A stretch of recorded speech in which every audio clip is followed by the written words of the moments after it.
Kentucky Derby prep season is wrapping up. We go out to the West Coast for the last prep derby at Santa Anita. It's the Santa Anita Derby right here on Trust the Profits.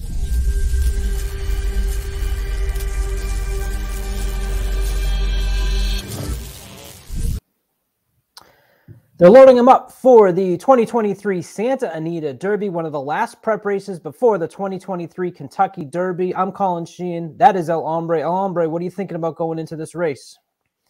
I think everything here, and you're seeing it with the betting choices here, everything goes through Practical Move. I think he controls this race completely. Underneath, I really don't even have a whole lot of opinions. I think the Japanese horse, number 8, is interesting. National Treasure is interesting to a lot of people. I personally don't like him much. And Skinner, the 7, is a big choice underneath for me. Where are you at on this one? And who do you expect to go to the lead here? Because this is a big race. This is, go ahead. Well, who we expected to go to the lead got scratched, and that was the big scratch of Go Rocket Ride, a horse that Matt DeSantis was high on, not only for this race, but also going into the Kentucky Derby. So the number 3 is not in the race, and he is scratched. 5 is your Practical Move. Fairly even break across the board. The 4, One in Vermilion, morning line 50-1 goes out front and taking the early speed, along with the 9, Low Expectations, who finished second in that Sunland Derby. So Practical Move coming off about 4th, and he's, last time out San Felipe, he stalked well. He looks fairly comfortable on the rail, got a clean enough break. He's had no issues so far. I think Practical Move is running a race that suits him well here. National Treasure is kind of a wild card. He's been coming off of a setback. I won't call it an injury, a setback. So not quite sure what to think of him, but yeah, we got a couple bombs up top right now. I expect that National Treasure, Practical Move, and there's your Japanese horse, Mandarin Hero, the 8. Those are the 3 that I expect to make some noise here down the stretch. Man, Practical Move just moves so smoothly. I mean, Ramon Vasquez is standing up on this horse, giving him a little bit of an urge, but really doesn't need to ask much. And you see him just going past the 9, Low Expectations, who's really being ridden right now. And you got this long shot, One in Vermilion. But look at Practical Move. The jockey's literally standing up. Yeah, he's bored. The horse is, this horse is, if he goes away looking like this, look at this. Yep. And we got some company on the outside here. That's Skinner. That's number 7 Skinner. So we'll see if Practical Move is going to have to. The jockey comes alive. Now we got Skinner and Practical Move. And ladies and gentlemen, here comes that Japanese horse, the 8, down the middle. We'll see if he can split. 5-8. Practical Move, answer the bell. Practical Move is. This 8 horse might get up on him, baby. Gaining on him. Right. Nope. Look at this. Oh, it's going to be close. Oh, Practical Move held on.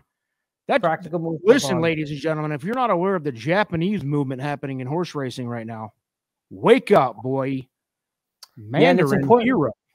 It's really important to note what me and Matt said on the preview going into this race, because I asked Matt DeSantis, check him out.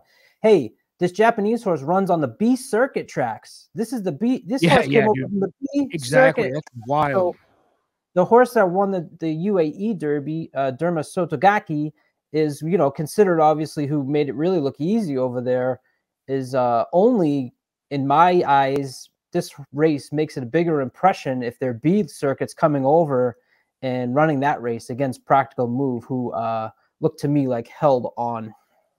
And yeah, there was a lot of confidence with Practical Move, no urgency whatsoever, which you love to see it. But I don't think that Practical Move anticipated that type of battle down the stretch. And by the way, Skinner, another one who's lately raced, weren't sure what to make of him completely, looked good too. So listen, so far, this is the 2nd of 3 today. So far, all the big names are answering the bell. I mean, and now Mandarin Hero steps in as kind of a dark horse, like you said, a B-lister in the Japanese world, comes over here and almost pulls an upset on a top 5 in many people's mind. Practical Move is a top 5, if not higher, Derby contender. Yeah, wow. The thing is that Mandarin Hero won't make the gate. We'll only get 40 points for this race, and that's not going to get enough to be in the top 20. But what it does do is give you an idea of what to look out for from the other Japanese horse coming in.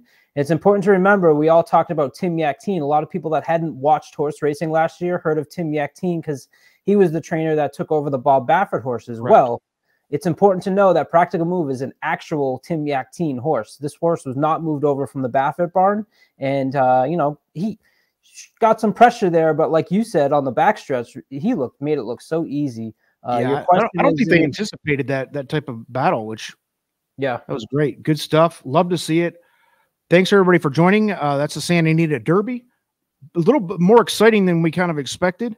We'll be right back here from Aqueduct with the Wood Memorial, which is a wide open thriller coming up. So stick around. Hope to see you. Thanks, Colin, for joining, and peace, everybody.